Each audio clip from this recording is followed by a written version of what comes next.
ఈరోజు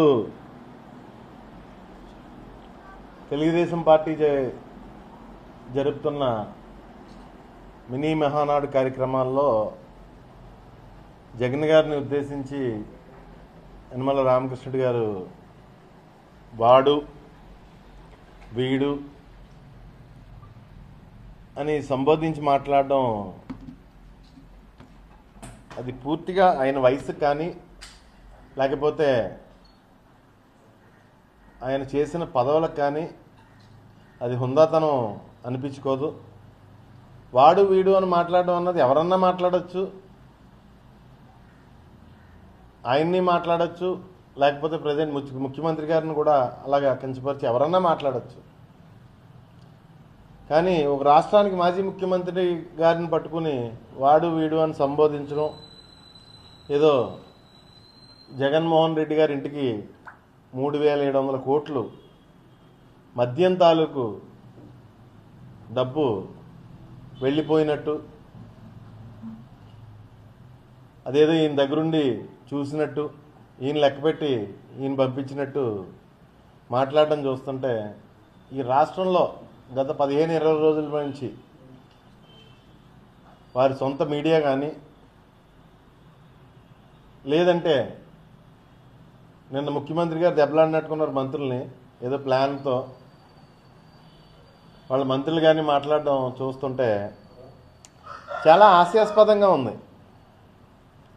ఒక ప్లాన్డ్గా ఒక అబద్ధాన్ని నిజం చేసే విధంగా 15-20 రోజులు బట్టి వాళ్ళు మీడియాలో ప్రయత్నం చేయడం చూస్తుంటే, ఎందుకంటే లిక్కర్లో ఏదన్నా అవకతవకలు జరిగాయంటే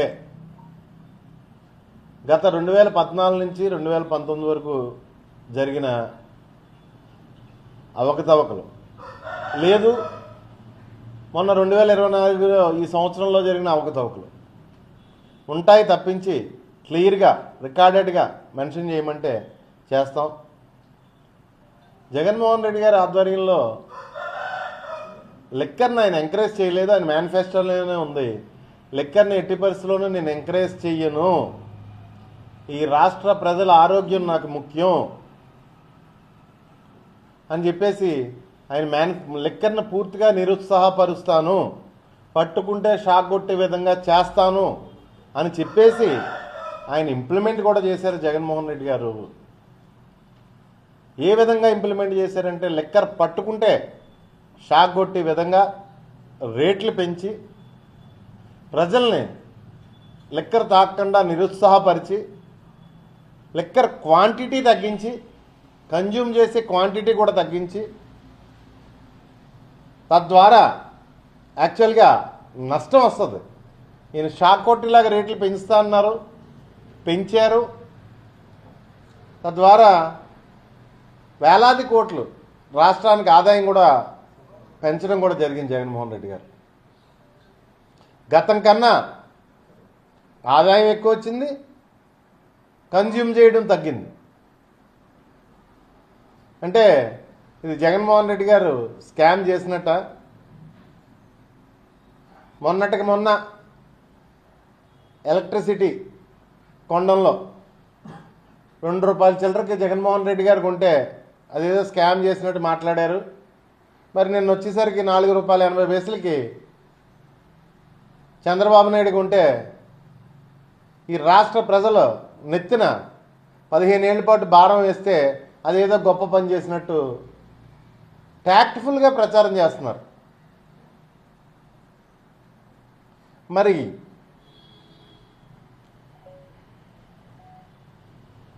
వీళ్ళ ఆలోచనలు కానీ వీళ్ళ ఆలోచన విధానం కానీ జగన్మోహన్ రెడ్డి గారి చుట్టూ ఉన్న వాళ్ళని అరెస్ట్ చేయడం లేదు.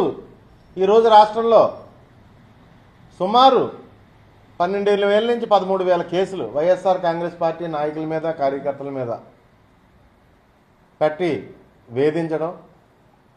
అంటే ఇలా చేస్తే వైఎస్ఆర్ కాంగ్రెస్ పార్టీ కార్యకర్తలు, మహిళా కార్యకర్తలు అందరూ కూడా భయపడతారు అని చెప్పేసి వాళ్ళు లెక్కలు వేసుకుంటున్నారు తప్పించి వైఎస్ఆర్ కాంగ్రెస్ పార్టీ జెండా పట్టుకున్న చిన్న పిల్లోడు కూడా మీ కేసులకు కానీ మీ పోలీసులకు కానీ భయపడే పరిస్థితి ఈ రాష్ట్రంలోనే లేదు. ఏం చేస్తారు? తీసుకెళ్తారు, లోపల పెడతారు, అంతే కదా. 40 రోజులు పెడతారు, 50 రోజులు పెడతారు. న్యాయం అన్నది ఒకటి ఉంది. ఖచ్చితంగా బయటకు వస్తారు. మీరు ఏదైతే అప్పచెప్పారో అదే మళ్ళీ మీకు మళ్ళీ ఎన్నికల తర్వాత తగులుతుందని చెప్పేసి నేను ఖచ్చితంగా మీతో చెప్తున్నాను. ఇందులో మీ పోలీసుకి కానీ లేకపోతే మీ పేపర్లు కానీ భయపడి కూడా ఎవడో వైఎస్ఆర్ కాంగ్రెస్ పార్టీలో లేడని చెప్పేసి మరొకసారి నేను తెలియజేసుకుంటున్నాను. అదేవిధంగా రామకృష్ణ గారు చంద్రబాబు నాయుడు కాంబినేషన్ 2 సార్లు రాష్ట్ర ఆర్థిక మంత్రిగా పనిచేశారు. 2 సార్లు ఈ రాష్ట్రాన్ని దివాళా తీయించే స్థాయికి తీసుకెళ్లిన గనులు రామకృష్ణ గారు, చంద్రబాబు నాయుడు గారు. ఆన్ రికార్డ్స్ మొన్న 2019లో ఎన్నికలు అయిపోయిన తర్వాత జగన్మోహన్ రెడ్డి గారు ముఖ్యమంత్రి అయిన వారం రోజుల లోపే మీరు ఇచ్చిన స్టేట్మెంట్సే మా పేపర్లో కాదు, మీ ఈనాడు, మీ ఆంధ్రజ్యోతి పేపర్లోనే, మీ మీడియాలోనే ఆన్ రికార్డ్స్ ఖజానాలో 100 కోట్లు మాత్రమే ఉంది, జీతాలు ఇవ్వడానికి కూడా డబ్బులు లేవు అని చెప్పేసి మీరు గతంలో ఆర్థిక మంత్రిగా పనిచేసిన మీరు స్వయంగా స్టేట్మెంట్ ఇవ్వడం జరిగింది. ఈ రాష్ట్రాన్ని జగన్మోహన్ రెడ్డి పరిపాలన చెయ్యలేడు అని చెప్పేసి. ఒకటే ఈ రాష్ట్ర ప్రజలందరినీ నేను విన్నవించుకున్నది ఏంటంటే, అప్పుల గురించి ఈ లిక్కర్ స్కామ్ లాగే ఏమీ లేని దాన్ని గాలిని పోగు చేసి అప్పుల గురించి ఈ రాష్ట్రాన్ని ఒకసారి ప్రజలను విన్నవించుకుంటున్నాను. ఈ రాష్ట్రం విడిపోయిన తర్వాత వారసత్వంగా వచ్చిన అప్పు ఎంత? చంద్రబాబు నాయుడు 2014 నుంచి 19 వరకు చేసిన అప్పు ఎంత? సుమారు 3 లక్షల కోట్లు. రాష్ట్రం విడిపోయిన తర్వాత వారసత్వంగా 90,000 కోట్లు. 3 లక్షల కోట్లు అప్పుడు అప్పు చేసి కనీసం ఒక్క సంక్షేమ పథకం కానీ, తన ఎన్నికల్లో ఇచ్చిన హామీలు కానీ ఏమీ కూడా అమలు చేయలేదు. ఒక్కటి కూడా అమలు చేయలేదు. వాళ్ళ శ్రద్ధ అంతా చంద్రబాబు నాయుడు, ఆర్థిక మంత్రిగా ఉన్న యనమల రామకృష్ణుడు, గతంలో ఆర్థిక మంత్రిగా ఉన్న యనమల రామకృష్ణుడు శ్రద్ధ అంతా వాళ్ళ 45 ఏళ్ళ రాజకీయ జీవితంలోని 15 ఏళ్ళ అధికారంలోని వాళ్ళ శ్రద్ధ అంతా ఈ రాష్ట్రాన్ని దోచుకోవడం పైనే. వాళ్ళు పరిపాలన చేసిన 15 ఏళ్ళు చాలా పట్టుదలగా ఈ రాష్ట్రాన్ని దోచుకున్న పరిస్థితులు మనం చూసాం. చాలా పట్టుదలగా. మీరు గత 5 ఏళ్ళలో సంక్షేమ పరిపాలన చేసిన జగన్మోహన్ రెడ్డి గారికి మీరా పేర్లు పెట్టేది?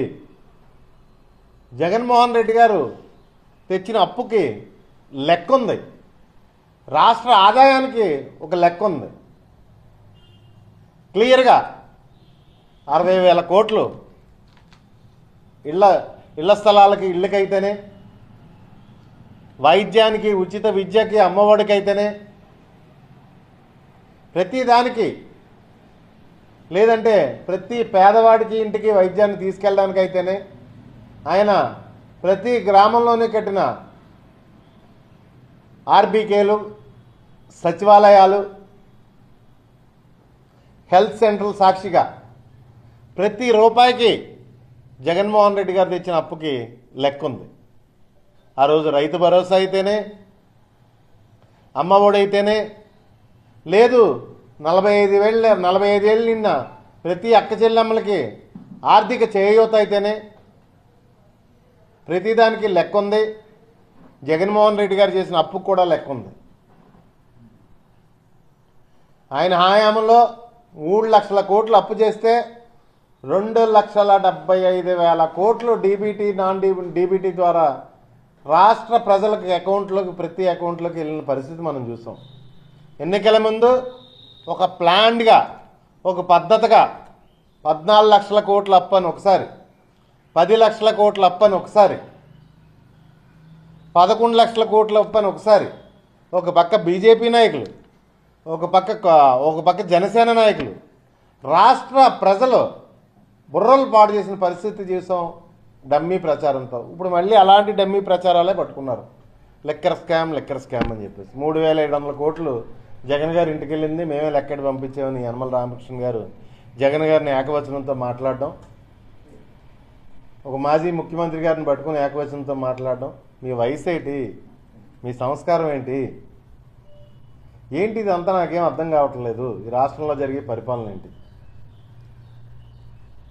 దయచేసి మీ వ్యాఖ్యలు, వాడు వీడు అని మాట్లాడిన వ్యాఖ్యలు దయచేసి మీరు వెనక్కి తీసుకోవాలని చెప్పేసి నేను మిమ్మల్ని కోరుతున్నాను. అదేవిధంగా ఈ రాష్ట్ర ప్రజలందరినీ కూడా తెలుగుదేశం పార్టీ విషయంలో జాగరూకతగా ఉండాలి అని చెప్పేసి, లేని గాలి పోగేసి ప్రజల మీద, ప్రజల మైండ్ సెట్తో ఆడుకోవడం తెలుగుదేశం పార్టీకి, వారి మీడియాకి ఒక అలవాటు కింద మారిపోయింది. ప్రతి ఒక్కరు కూడా కొన్నిసార్లే మోసపోవచ్చు, అస్తమాను మోసపోరని చెప్పేసి. ఎందుకంటే వాళ్ళు ఎవరి మీదన్నా బురద జల్లాలంటే ఒక నెల 2 నెలల ముందు నుంచి ప్లాన్ చేస్తారు, కూడబలుక్కుంటారు, దాని మీద వర్క్ చేస్తారు. ఈ లిక్కర్ స్కామ్ కూడా అలాంటిదే. మీరు రాజకీయంగా వేధించాలనుకుంటున్నారు, వేధించండి. ఇందులో మీ వేధింపులకి ఎవడో భయపడేవాడు లేడు. మా వైఎస్ఆర్ కాంగ్రెస్ పార్టీ చిన్న పిల్లలు కూడా, జెండా పట్టుకున్న చిన్న పిల్లడు కూడా మీ వేధింపులకు భయపడేవాడు లేడు. మీకు అవకాశం ఉంది కాబట్టి జైల్లో పెడతారా, పెట్టుకోండి. ఉంటాం, 40 రోజులు ఉంటాం, 50 రోజులు ఉంటాం, వస్తాం కదా, లోపల ఉండిపోం కదా, బయటికి అయితే వస్తాం కదా. ఖచ్చితంగా వాటికి సమాధానం చెప్తాం.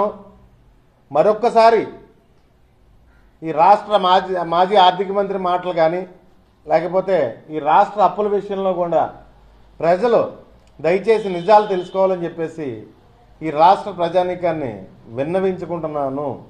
ఈ వేధింపుల రాజకీయం అన్నది ఈ రాష్ట్రంలో ప్రజలందరికీ తెలుసు. ఏం జరుగుతుందో ఈ రాష్ట్రంలో రెడ్ బుక్ రాజ్యాంగం ఏ రకంగా నడుపుతున్నారో ఈ రాష్ట్ర ప్రజలందరికీ తెలుసు. ఖచ్చితంగా మేమే కనుక బదులు తీర్చుకోవాలనుకుంటే దానికేమి మీలా కుట్రల్లో కుతంత్రాల్లో మేమేం పన్నవసరం లేదు. చాలా క్లియర్గా ఉంటుంది. బెల్ట్ షాపులు అయితేనే, ఈ రాష్ట్రంలో కొత్తగా వచ్చిన బెల్ట్ షాపులు అయితేనే, లేకపోతే లిక్కర్ మాఫియా అయితేనే, ప్రతిదీ కూడా చాలా క్లియర్గా సాక్ష్యాధారాలతో సహా మీరే దొరుకుతారు. చాలా క్లియర్గా,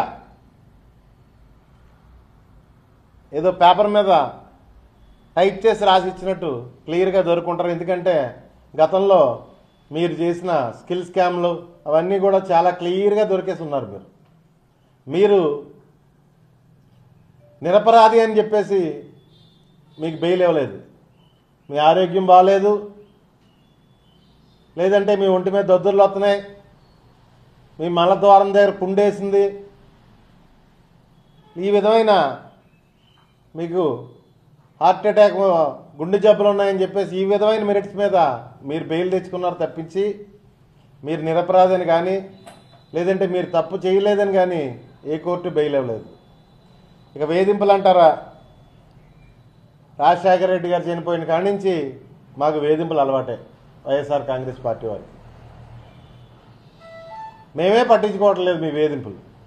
ఇక జగన్ గారు ఏం పట్టించుకుంటారో నవ్వుకుంటారు మీ వేధింపులు చూసి. దయచేసి ఈ రాష్ట్ర ప్రజల బాగోగులు చూడండి. ముందు ఈ రాష్ట్రంలో పరిపాలన గాడిన పెట్టండి, ఈ రాష్ట్రంలో శాంతి భద్రతలు గాడిన పెట్టండి,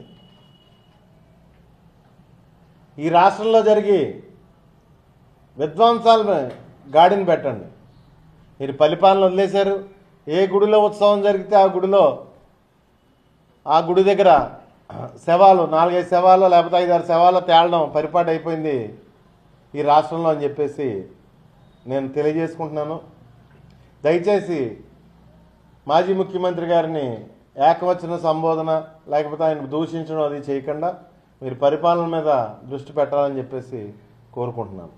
అదేవిధంగా నియోజకవర్గానికి విషయానికి వస్తే నిన్న మొన్నట్లో చాలా కామెడీ జరుగుతుంది తుని నియోజకవర్గంలో. చాలా కామెడీ.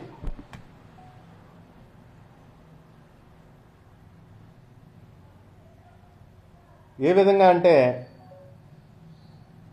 2019లో మా గవర్నమెంట్ వచ్చింది.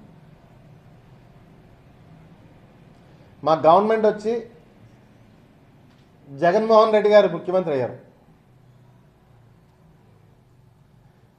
ముఖ్యమంత్రి అయిన రెండో రోజే యనమల రామకృష్ణ గారి తాలూకు కమ్యూనిటీ పెద్దలు, మా పార్టీలో ఉన్న యనమల రామకృష్ణుడి గారి తాలూకు కమ్యూనిటీ పెద్దలను తీసుకుని ఒక ఆయన వచ్చి జగన్మోహన్ రెడ్డి గారు రెండు కాళ్ళు పట్టుకుని కన్నీళ్లు పెట్టుకున్న విషయం నేనే సాక్ష్యం, నేనే ఉన్నాను అక్కడ దగ్గర. కాకపోతే ఆ రోజు ఆయన ఎవరో నాకు తెలియదు.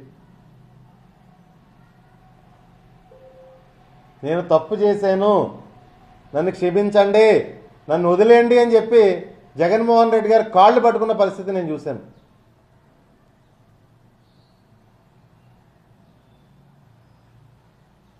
యనమల రామకృష్ణ గారి సొంత సామాజిక వర్గ నాయకులను తోడు తీసుకొచ్చి ఎందుకు పేర్లు బయట పెట్టడం, పెట్టి టైం వస్తే అలాగే బయట పెడతాం, పేర్లు బయట పెడతాం, వాళ్ళు చేసిన అవినీతులు బయట పెడతాం. ఆన్ రికార్డ్సే ఉంటాయి కదా, అన్నీ ఎప్పుడు చెరిగిపోవు కదా. ఆ పరిస్థితి వస్తే ఎప్పుడు ఎలాగైనా బయట పెడతాం. అంటే ఈరోజు నువ్వు అధికారంలో ఉన్నావని, మీరు అధికారంలో ఉన్నారని చెప్పేసి మాజీ ముఖ్యమంత్రి గారిని వాడు వీడు అని సంబోధిస్తున్నాడు. ఆ వాడు వీడు కాళ్ళు పట్టుకున్న పరిస్థితి మేము చూసాం, మా కళ్ళతో నేనే చూసాను. ఆ రోజు నేను అక్కడే ఉన్నాను. అదేవిధంగా ఈ 11 నెలల్లో 170 కోట్లు ఖర్చు పెట్టాం తుని నియోజకవర్గ అభివృద్ధికి. గత 5 ఏళ్ళలో చేసింది ఏమీ లేదు అని చెప్పేసి స్వయంగా పెద్దవారు మీరే మాట్లాడారు. మీరు అలా మాట్లాడితే నాకు ఒకటి గుర్తొచ్చింది. ఏంటి గుర్తొచ్చిందంటే, మొన్న ఈ మధ్యనే విజయవాడలో బుడమేరు వాగు వర్షాలకు పొంగి విజయవాడను ముంచేసింది. విజయవాడ మొత్తాన్ని ముంచేసింది. ముంచేసినప్పుడు వాస్తవంగా కొన్ని వందల మంది చనిపోయారు. కానీ ఆన్ రికార్డ్స్ అది ఏదో సంఖ్య 30 మందో 28 మందో ఏదో చూపించారు. కానీ వాస్తవంగా అయితే కొన్ని వందల మంది చనిపోయారు. ఎందుకంటే 3 రోజుల వరకు అధికార యంత్రాంగం స్పందించలేదు. ఈ గవర్నమెంట్ 3 రోజుల వరకు స్పందించలేదు. స్వచ్ఛంద సేవా సంస్థలో మారుమూలకెళ్ళి బాధితులకు ఆహారం, మంచినీళ్లు పంచిపెట్టిన తర్వాతే ఈ గవర్నమెంట్ రంగంలోకి దిగింది. బాధితులను 3 రోజుల వరకు ఆదుకోలేదు. ఎందుకంటే నేను క్లియర్గా చెప్పగలను, మా తాతగారి పేరునున్న ఫౌండేషన్ సంబంధించి కూడా కొన్ని వ్యాన్లు అక్కడికి వెళ్ళి మారుమూల బాధితులను ఆదుకున్న పరిస్థితి, వాళ్ళకి ఆహారం మంచినీళ్ళు ఇచ్చిన పరిస్థితి మేము స్వయంగా చూసాం, మేము స్వయంగా చేసాం. కానీ ఈ స్వచ్ఛంద సంస్థలు చేసిన కార్యక్రమాలు లేదు, పేదవారికి ఉపయోగపడాలి అనే మంచి మనుషులు చేసిన పనులు చంద్రబాబు నాయుడు ఏ రకంగా ఉపయోగించుకున్నాడంటే, వరదల్లో పులిహార పొట్లాలు పంచిపెట్టాం 3 రోజుల పాటు 300 కోట్లు అయిందని చెప్పి ఆయన ఖాతాలో వేసుకున్నాడు. ఆన్ రికార్డ్స్, ఇదే నేనే అబద్ధం చెప్పింది కాదు. 300 కోట్లు పులిహార పొట్లాలకు అయిందని చెప్పేసి రాసుకున్నాడు. అంటే మొన్న యనమల రామకృష్ణ గారు 170 కోట్లు తుని నియోజకవర్గానికి ఖర్చు పెట్టారంటే ఏమన్నా పులిహార కానీ 170 కోట్లు, ఈ 170 కోట్లకి ఏమైనా పులిహార కలిపి పంచిపెట్టారా అని చెప్పేసి నాకు అనుమానం వచ్చి ఆ విషయం ఎత్తుకున్నాను. ఇప్పుడు నేను 170 కోట్లు తుని ప్రజలకి ఏమైనా పులిహార కలిపి పెట్టారా అని చెప్పేసి వారు ఈ సంవత్సరంలో వాళ్ళు చేసింది ఏంటంటే, మేము పూర్తి చేసిన వాటర్ ట్యాంక్స్ అయితేనే, పనులైతేనే, అభివృద్ధి పనులైతేనే మేము పూర్తి చేసిన వాటిని ఓపెన్ చేయడం వాళ్ళు చేస్తుంది. వాళ్ళు ఓపెన్ చేసింది కూడా పట్టణంలో రాజా బుల్లిబాబు గారి పార్క్కి దగ్గర 50 లక్షల డెవలప్మెంట్కి మేము ఫండ్ గ్రాంట్ చేసాం, శంకుస్థాపన కూడా చేసాం. మా గవర్నమెంట్ అయిపోయిన తర్వాత మళ్ళీ శంకుస్థాపన చేశారు. లేదు, ఎలక్షన్ కోడ్ వచ్చిందని చెప్పేసి మేము ఓపెన్ చేయకపోయిన వాటర్ ట్యాంకులు కొన్ని, ఉదాహరణకు పట్టణంలో అది మరీ విచిత్రంగా ఉంటుంది. ఉప్పరగూడెంలో ఒక వాటర్ ట్యాంక్, అదేంటంటే మున్సిపాలిటీలో సరైన నిధులు లేక ఎలక్షన్ టైంలో అది పెండింగ్ ఉండిపోతే నా వ్యక్తిగత నిధులు ఖర్చు పెట్టి నేను ఆ ట్యాంక్ పూర్తి చేయితే అది ఓపెన్ చేసి దాన్ని ఎదుర్కొంటా నించుని డెవలప్మెంట్ గురించి మాట్లాడే పరిస్థితి మనం చూసాం. ఆ ట్యాంక్ ఓపెన్ చేసి మీ అభివృద్ధి ఏ విధంగా ఉంటుందంటే, యనమల రామకృష్ణ గారు అభివృద్ధి 45 సంవత్సరాలు బట్టి ఈ తుని నియోజకవర్గ ప్రజలు ప్రత్యేకంగా చూస్తున్నారు, గమనిస్తున్నారు మిమ్మల్ని. వేరే తుని మండలం, కోటనందూరు మండలం లేదా తొండంగి మండలం, తుని టౌన్ గురించి ఏం మాట్లాడినాను నేను, మీ గ్రామం గురించే మాట్లాడతాను నేను. రాజశేఖర్ రెడ్డి గారు వచ్చే వరకు కూడా మీ సొంత గ్రామంలో ఒక్క స్కూల్ లేదు. రాజశేఖర్ రెడ్డి గారు వచ్చి స్కూల్ శాంక్షన్ చేశారు 5th to 10th వరకు. స్కూల్ శాంక్షన్ చేస్తే బిల్డింగ్ శాంక్షన్ చేయలేదు. ఇప్పుడు దాకా ఆ స్కూలు ఒక కొట్టుగదులు లాంటి దాంట్లోని, పూరిపాకల లాంటి దాంట్లోని నడుస్తుంది. ఈరోజు కూడా దాంట్లోనే నడుస్తుంది. ఏవీ నగరంలో వైఎస్ఆర్ కాంగ్రెస్ పార్టీ ప్రభుత్వం వచ్చిన వెంటనే నాడు నేడులో భాగంగా ఒక హై స్కూల్ కట్టి పూర్తి చేశాం. కానీ మేము ఓపెన్ చేయలేదు, కంప్లీట్ చేసేసాం. ఎలక్షన్ కోడ్ రావడంలో మేము ఓపెన్ చేయలేదు స్కూలు. కానీ నువ్వు ఓపెన్ చేస్తే ఆ పేరు ఎక్కడ మాకు వస్తుందో అని చెప్పేసి సంవత్సరం నుంచి ఆ స్కూల్ ఓపెన్ చేయలేదు. ఈరోజు కూడా ఆ పిల్లలు ఆ కొట్టుగదిలో మగ్గిపోతున్నారు. మీ గ్రామంలో, మీ సొంత ప్రాంతంలో ఉన్న పిల్లలు, నీ సొంత ఊర్లో ఉన్న పిల్లలు. నేను ఒకటి రిక్వెస్ట్ చేస్తున్నాను, వాళ్ళనే వీళ్ళనే ఏకవచన సంబోధన కాకుండా ముందు వెళ్ళి ఆ స్కూల్ ఓపెన్ చేయండి దయచేసి. ఎందుకంటే ఫర్నిచరు, డిజిటల్ లైబ్రరీలు, డిజిటల్ క్లాస్ రూమ్లు అన్నీ పూర్తయిపోయింది స్కూల్. అది వైఎస్ఆర్ కాంగ్రెస్ పార్టీ జగన్మోహన్ రెడ్డి గారి ఆధ్వర్యంలో నీ సొంత ఊరు ఏవీ నగరంలో కట్టిన స్కూల్ అది.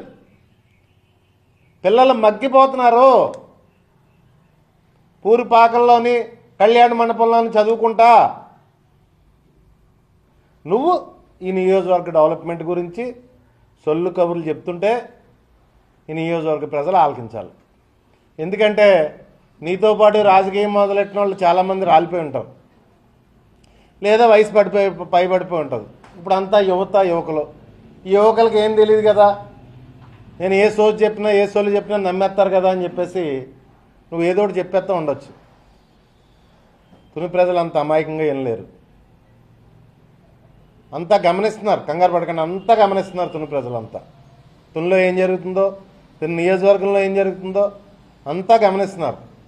పెద్దలు రామకృష్ణ గారు, కంగారు పడకండి. ఇంకా మాట్లాడాలంటే చాలా చెప్పచ్చు నేను. కానీ ఇంకొక మాట, ఎన్నికల్లో మేము మేనిఫెస్టో, తుని నియోజకవర్గానికి ఒక మేనిఫెస్టో తయారు చేశారు. మీకు ఒకసారి గుర్తు చేస్తున్నాను. తీర ప్రాంత ప్రజలందరినీ కూడా మోసం చేశారు మీరు. ఏ రకంగా మోసం చేశారు తెలుసా? పరిశ్రమల నుంచి ఒక రేషన్ కార్డుకి 15,000 నేను ఇప్పిస్తాను, నాది బాధ్యత. ఒక రేషన్ కార్డుకి 15,000 రూపాయలు పరిశ్రమల నుంచి నేను ఇప్పిస్తానని చెప్పేసి ఎన్నికలకు ముందు ఆ ప్రజల దగ్గర రేషన్ కార్డులు అన్నీ కలెక్ట్ చేశారు. మీ పార్టీ కార్యకర్తలను ఉపయోగించి, నాయకులను ఉపయోగించి తీర ప్రాంత ప్రజలందరి దగ్గర అని. మరి సంవత్సరం అయిందే, మరి ఒక రేషన్ కార్డుకి 15,000 రూపాయలు మీరు ఇప్పించాలే పరిశ్రమల దగ్గర నుంచి. ఆ మాటలు చెప్పి మీరు ఆ ప్రజలను ఉపయోగించుకున్నారే, మరి ఎందుకు ఇప్పించలేకపోతున్నారు మీరు? అంటే మీరు ప్రజలను మోసం చేసినట్టే కదా. ఏదో చెప్పేద్దాం, ఏదో అసత్యం మాటలు మాట్లాడేద్దాం, అసత్యం మాటలు మాట్లాడేస్తే ప్రజలు నమ్మేస్తారు అని రకరకాల మాటలు. ఒకరంటారు 1000 మంది పారిశ్రామికవేత్తలను తయారు చేస్తానని ఒకసారి అంటారు, ఇంకోసారి తున్ని హైటెక్ సిటీ చేస్తానంటారు. లేదు మీ మహానాడుల తీర్మానాలు ప్రముఖంగా ప్రచురితం ఈ 4 రోజుల్లోని సోషల్ మీడియాలో ఒక నాయకుడు ఒక తీర్మానం, అండర్ పాస్ అని ఒకరు, డ్రైనేజ్ సిస్టమ్ అని ఒకరు, డబల్ రోడ్స్ అని ఒకరు, ఇరిగేషన్ వర్క్స్ అని ఒకరు తీర్మానాలు. ఇదో తంతు. ఎందుకంటే గత 45 సంవత్సరాలు బట్టి మేము చూస్తున్నాం. 45 సంవత్సరాలు అంటే 48 సంవత్సరాల వయసు, పోనీ 20 సంవత్సరాలు బట్టి చూస్తున్నాం. పోనీ 45 సంవత్సరాలు ఇండస్ట్రీ అయింది, 20 సంవత్సరాలు బట్టి చూస్తున్నాం. మాకు ఓ వచ్చిన కాడి నుంచి, రాజకీయ పరిజ్ఞానం వచ్చిన కాడి నుంచి ప్రతిసారి ఇది తంతది. ఇవాళ కొత్తగా జరిగేది కాదు తీర్మానాలు అవన్నీ. ఎందుకంటే 45 సంవత్సరాల్లో 15 సంవత్సరాలు ఆయన అధికారంలో ఉన్నాడు. ఈ తంతు కంప్లీట్ చేయాలంటే ఎప్పుడో కంప్లీట్ చేయొచ్చు ఆయన. తుని ప్రజల చెవుల్లో పువ్వులు పెట్టడం అనమాట దాని పేరు. తుని ప్రజల అమాయకులు. ఆయన దృష్టిలో ఆయన అనుకుంటున్నాడు ఏదో ఆయన సొంత బలం మీద గెలిచేస్తానండి. కూటమి లేకపోతే ఇంకో 10 సార్లు నువ్వు పోటీ చేసినా ఈ తుని నియోజకవర్గంలో నువ్వు గెలవలేవు. కూటమి లేకపోతే నీ కుటుంబం కానీ నువ్వు కానీ కూటమి లేకపోతే తుని నియోజకవర్గంలో గెలిచి పరిస్థితి లేదు. నీ గురించి తుని ప్రజలందరికీ కూడా తెలుసు, నీ దుర్మార్గాల గురించి కూడా తెలుసు, నువ్వు ఏ రకంగా పోలీసులను ఉపయోగించుకుని పరిపాలన చేస్తావో కూడా తెలుసు. తుని ప్రజలకు అన్నీ అలవాటే. దయచేసి పెద్ద తరహాగా ఈ రోజన్నా ఇంత వయసు వచ్చింది, మనకు ఆరోగ్యం కూడా సహకరించట్లేదు. ఇంకా ఆరోగ్యం గురించి బయట మాట్లాడేది కాదు. మళ్ళీ రోజు ప్యాంట్లు మార్చుకోవాల్సిన పరిస్థితి వస్తుంది ప్రతి గంట 2 గంటలకి. అవి మాట్లాడి కాదు. ఎందుకంటే మనం మా ముఖ్యమంత్రి గారిని, మాజీ ముఖ్యమంత్రి గారిని వాడి వీడు అన్నాడు కాబట్టి నేను ఏదో మాట్లాడాల్సి వస్తుంది. దయచేసి కొద్ది పెద్ద మనిషిలాగా పెద్ద తరహాగా బిహేవ్ చేయమని రామకృష్ణ గారు కోరుకుంటూ, నువ్వు ఈ తుని ప్రజలకు కానీ లేదా తుని పార్టీ నాయకులకు కానీ మీరు ఏది ఇస్తే అదే మీకు తిరిగి వస్తుంది. ఖచ్చితంగా చెప్తున్నాను ఈ మీడియా ముఖంగా. ఈరోజు మీకు అధికారం వచ్చింది, మా వైఎస్ఆర్ కాంగ్రెస్ పార్టీ నాయకులందరినీ, పెద్ద నాయకులందరినీ కూడా జైలు పాలు చేశారు, అందరినీ అరెస్ట్ చేశారు. నా తర్వాత స్థాయి ఉన్న నాయకులందరినీ కూడా అరెస్ట్ చేశారు, పెద్ద నాయకులందరినీ కూడా పుట్టి అన్యాయంగా అరెస్ట్ చేశారు. సోషల్ మీడియాలో ఒక లైక్ పెడితే అరెస్ట్ చేశారు, లైక్ కొడితే అరెస్ట్ చేశారు. ఎప్పుడో 2017లోనూ 18లోనూ లైక్ కొట్టేటట, ఇప్పుడు తీసుకొచ్చి అరెస్ట్ చేశారు. అలాంటి పరిస్థితులు మనం చూస్తున్నాం. ఏదో చిన్న చిన్న కార్యకర్తలను లేకపోతే గ్రామాల్లో ఉన్న వాళ్ళని కాదు, నాయకుల్ని, నా తర్వాత స్థాయి నాయకుల్ని, వైఎస్ఆర్ కాంగ్రెస్ పార్టీ నాయకుల్ని మీరు ఏది ఇస్తే మీకు అదే వస్తుంది. ఇవాళ నన్ను అరెస్ట్ చేస్తే రేపు నిన్ను అరెస్ట్ చేస్తాను. రోజు నేను లోపలికి వెళ్తే రేపు నువ్వు లోపలికి వెళ్తావు. ఏ అనుమానమే లేదు. మళ్ళీ అక్కడ ప్యాంట్లు మార్చుకోవడం కుదరదు.